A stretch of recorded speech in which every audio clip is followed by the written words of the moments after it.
I have never used a filament joiner that actually works, but I just got a new one today, so let's see if it's any different. But for real, I just opened this. I have no idea if it works or not yet.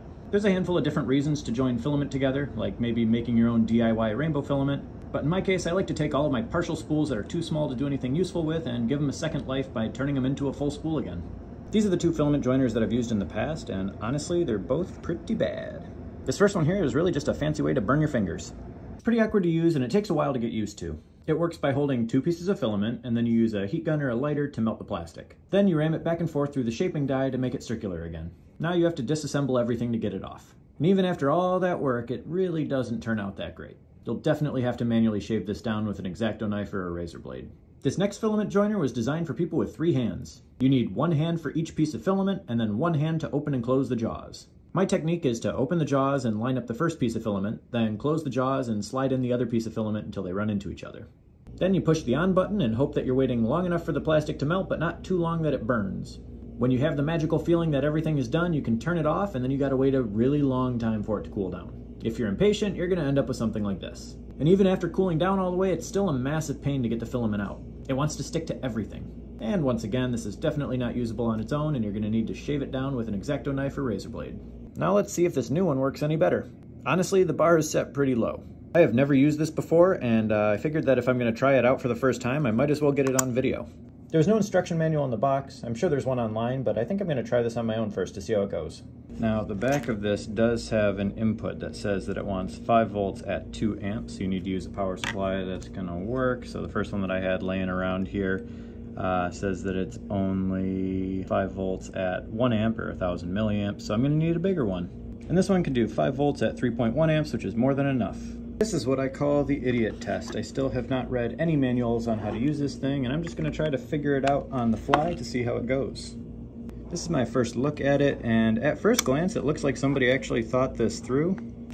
We've got these little joiner sleeves, which are probably to make sure that the dimensions come out right every time. I'm not sure if they're considered a consumable, but regardless, I guarantee that this little red tool back here has never made this many joins before burning out. It's incredibly subtle and hard to get on video, but I'm pretty sure that's a razor blade right there. I'm guessing that we're gonna use it to like do something with filament. I'm just gonna see what happens. Uh-oh, what did I just do? I'm gonna start this by cutting the filament the same way that I have for the other machines. And I'm gonna feed it into this little tube. Just like that. It's actually kind of tight, which is nice. I'll line it up here and close that lid. Turn it on. This looks like a lot of industrial machinery where they have the present value and set value. So it looks like it's gonna go up to 230. I didn't even have to hit start. It's just going there. So I guess 230 is fine. While this is heating up, I'm gonna see what other settings are on here. What does the arrow do? Nothing. Nothing. Okay. What about the play button? Oh, there we go. Now I can set it. Oh, PETG, ABS, PLA. Cool, that looks good. So I'll hit play on that, and it looks like it'll go to 185 maybe? I don't really know how to stop it. Maybe press and hold. I'll just let it sit there. Time for a time lapse.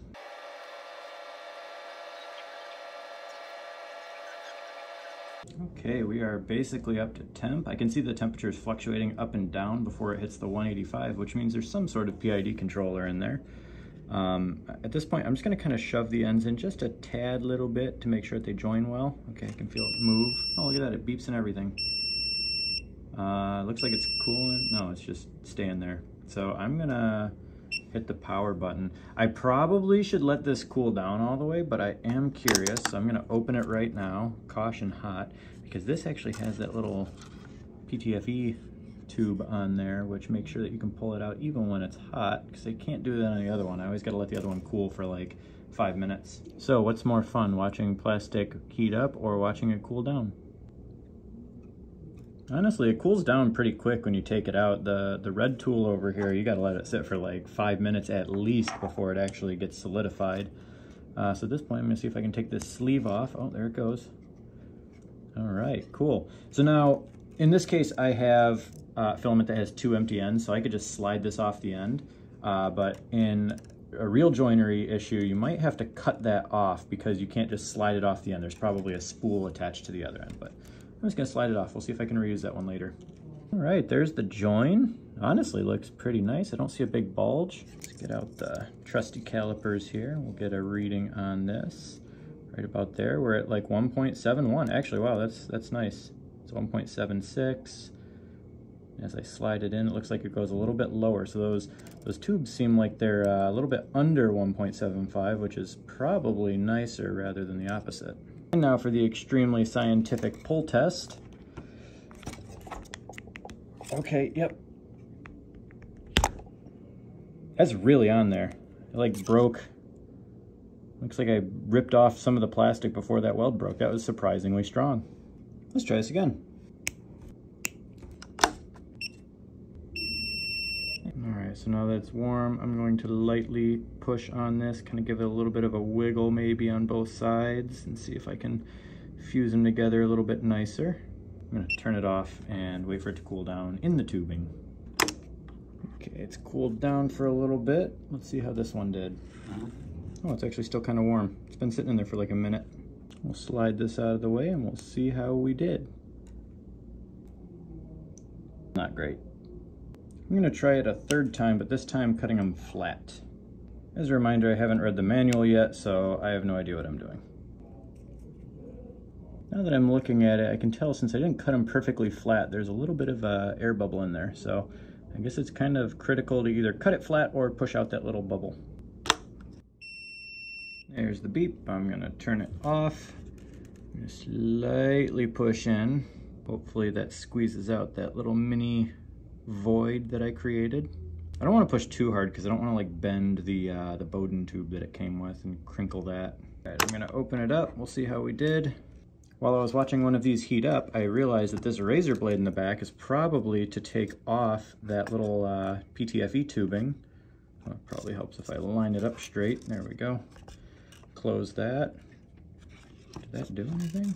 Yeah, it totally did. It sliced right through that, which is how you'd probably have to... Oh, wow, that came off easy. Honestly, that looks pretty nice. I don't see the void that I had when I started. I think flat joins like this might work better. I don't know. I'll have to get a few more runs in. All right, one last test I wanted to do is to see how brittle it is.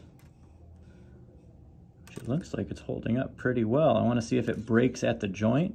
No, it's actually breaking at the filament before it's breaking at that joint that I just made. Let's see if I can force it to break.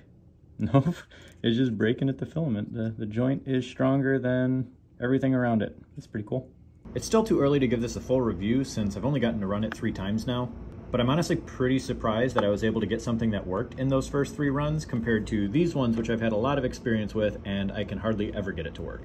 And as full disclosure, Sunlu sent me this for free, but I turned down any commission or free filament that they offered because I really just wanted a filament joiner that actually works. I definitely don't need any more filament because I make filament at Polar Filament, so I've already got tons of filament lying around.